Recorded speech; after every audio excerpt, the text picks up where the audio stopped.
The Permian extinction event and the extinction event at the late Cretaceous, but also the Pleistocene extinctions are appealing. Why are they appealing? Perhaps you have some ideas about it. Why are people interested in Pleistocene extinctions?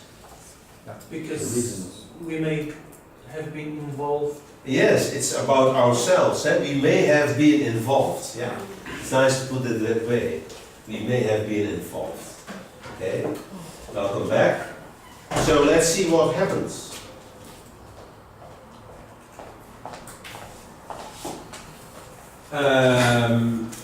You see here a slide which will be available for you, of course.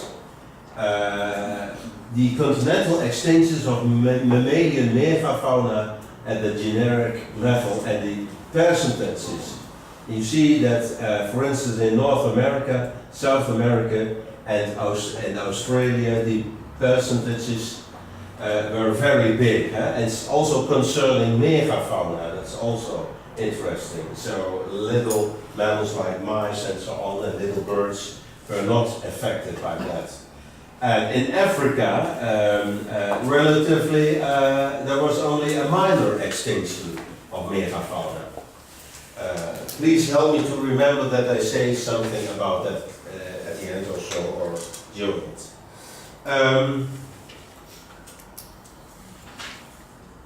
To show another picture, where it is about, you see that there have been very many mammals which were once living and are not there anymore. So, and also very strange animals like the so-called Pampatheridae from South America.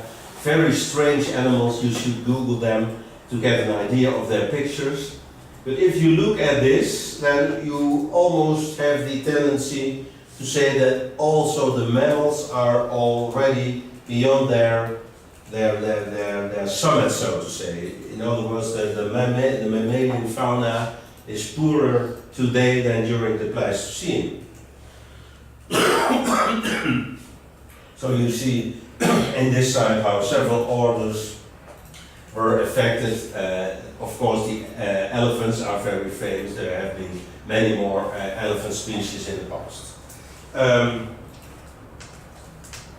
And there have been very strange animals like this one, Eremotherium from South America, a giant sloth. By the way, Charles Darwin saw these big animals, these big fossil animals as well, when he was traveling with the beagle around the world. Here a live reconstruction of that another animal. This is a mistake. It's not Eremotherium. This is a giant Glyptodon, a giant armadillo, and here you see already a picture implying that our ancestors caused its extinction. And so, as you said already, it's debated, it is highly debated what caused the extinctions during the Pleistocene. And sometimes there are impressive finds like this from the so-called Clovis culture from North America during the Stone Age. Here you see an arrow point of flint between the ribs of an extinct elephant. So that animals were chased by our ancestors, that is for sure. And if we look at man in the ecosystem during the Pleistocene, then there is something, well, more or less strange going on. If you look at the system of herbivores and carnivores eating them, and as during the Pleistocene and for a part on present day, carnivores had their own specialization for prey, which is it showed here on this slide. And the remarkable thing is that Homo sapiens is an omnivore, but also a predator, and he is not specialized. The humans are, in a sense, the humans from the Pleistocene are eating everything. and also eating, of course, plant stuff. So they are omnivores. But they are also eating the big ones. In this slide you see that there are very few predators who eat rhinoceroses and elephant-like animals, but our ancestors did so. But let's have a closer look, because it is not so simple as it may seem. Let's have a look at the famous so-called giant deer or Irish elk. Perhaps after the woolly mammoth, this is perhaps the most famous animal from the Pleistocene. But it's something strange about this animal, because it is neither Irish nor an elk. It is more related to the deer which is called dama. I don't know the English word for it. You know the dama deer. Right? You know, it's more related to that. And it's in sometimes you say, well, the Irish elk died out, the giant deer died out because his antlers were far too big. But if you look at the true deers, the cervinae, to which the giant deer belongs, then and it's an allometric growth. So if you put a graph from a graph of the size of a deer and the size of an antler, you will see an allometric relation between the size of the deer and the size of the antler. In other words, if you look at the giant deer, the antlers are normal. They are as big as you should expect for such an animal. So it is nonsense to say that a giant deer died out because of its antlers. And it is neither Irish as well, because if you look at the spread of where the giant deer once lived, you see that it was not only in Ireland, but the whole vast area covering Europe and Asia. By the way, if you can get your hand on this publication, and you can Google that, that's also a very nice publication to study. I would recommend that you download this publication. Because if you have a closer look, you will see that something is going on at the end of the Pleistocene, that just before the last ice age ends, at about between 11,000 and 12,000 years ago, you see that there is the so-called Younger Dryas period. This is a very cold period. But just before that, during the Ellerud period, there is a short warm period, and once again the ice age gets very cold, and then the Holocene starts. And that Ellerud period, that short warmth peak, is important because if you look at the fauna, if you look for instance at the giant deer, if you look at the spreading of that animal, you see that it's related to this climatic phenomenon. And you can see that if you look at the maps. Perhaps it is not so clear to you because it is too far away. But in the publication that I just mentioned, you can these graphs.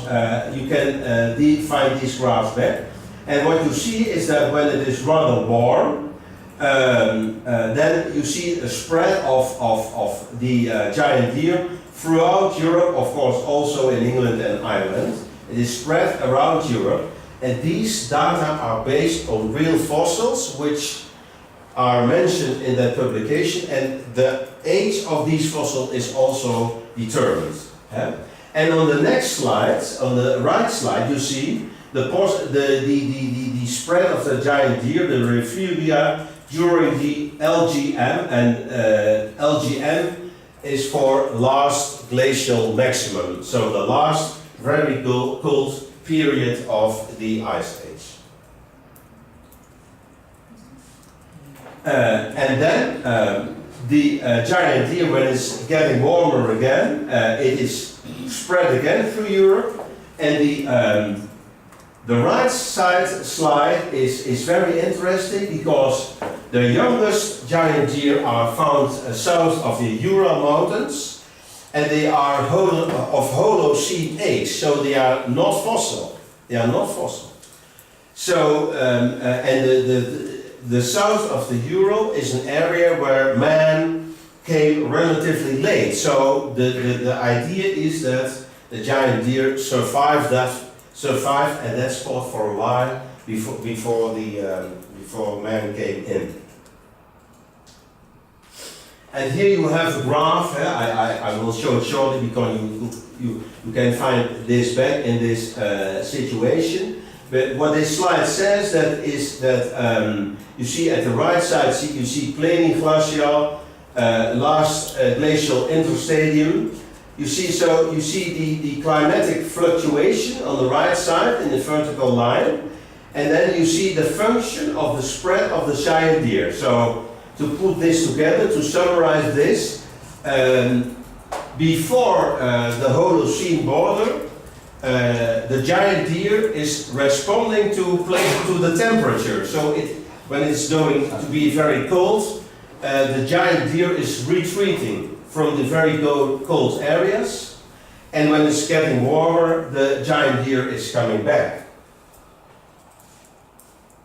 And what we also can see that for a part the giant deer and the mammoth live together, but in case of the mammoth is better adapted to a very cold climate, because here you see that the presence of the mammoth, here we have a so-called,